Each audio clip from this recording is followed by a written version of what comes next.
Kung babanatan niyo ako ng mga kasinungalingan, babanatan ko kayo ng doble. Hindi ko lang nadala yung papel dito.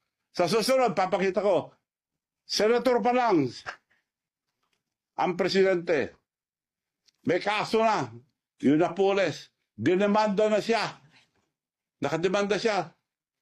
Pakawa mo nga, hindi ko na nadala. Yun ang on record. Ako, binabato nyo, puro haka-haka, puro sali-salita na hindi totoo. Ito, pag nagsabi ako, totoo. Sinong may kaso? Nademanda si Senator Bongbong Marcos. Panahon din na Pores, kasama siya ron.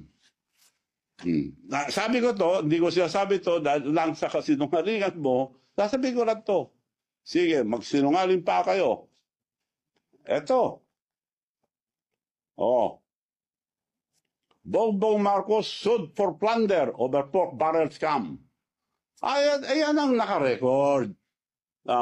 Madam Spokesperson. Ito.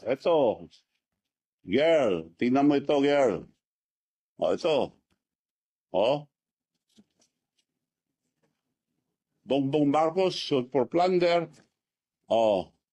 Plunder filed versus Bongbong Marcos over 205 pork barrel scam. Yan ang record. Hindi ko na sana ilalabas to, pero girl, ikaw nag-umpisa, tatapusin ko. Pagsalita kayo, yung totoo. Ako, sasagutin ko kayo, puro totoo ilalabas ko. So, yun lang po ngayon. Marami pa kayong maririnig. Antayin natin yung mga tagdog.